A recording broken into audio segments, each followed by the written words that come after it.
Hi there.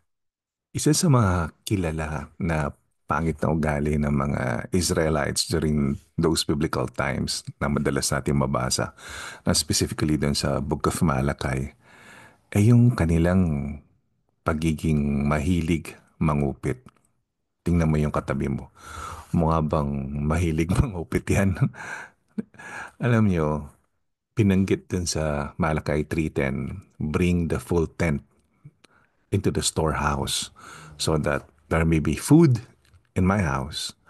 Test me in this way, says the Lord of armies. Now see if I will not open the floodgates of heaven and pour out a blessing for you without measure. Ang linaw naman, di ba? Bring the full tent. The nation's problem, offerings.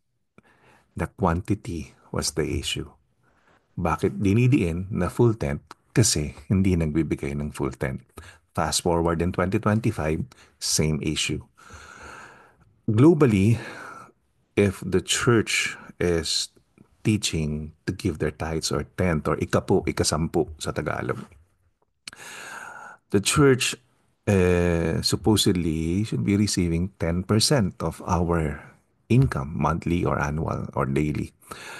But, or whatever we receive, whatever blessings we receive.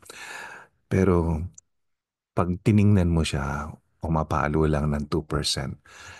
And that includes sa ating church, no? Ano ibig sabihin nun? Kasi kung sumasweldo ka ng 10,000 or combined salary niyo ng mag-asawa ay $10,000 a month, instead of giving the $1,000, tenth of the 10,000, usually people are giving 200 or less lang a month, no? And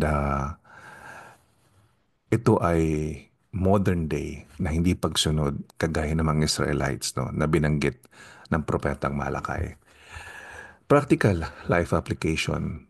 If you can be faithful in small amount, it will be hard for you to be faithful in large amount.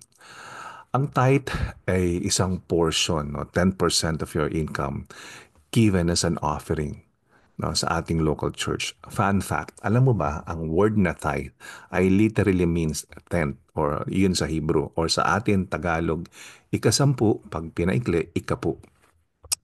The Bible explains that tithing is an important part of faith for those who follow God, and that your tithe should be money you set aside first. No, hindi sa listahan mo dapat una tithes, no, hindi yung mortgage, car payment, or cell phone. No, no, it should be tithes. Mauna rin din siya sa savings because tithing is simply giving back to God kasi He owns the 10%.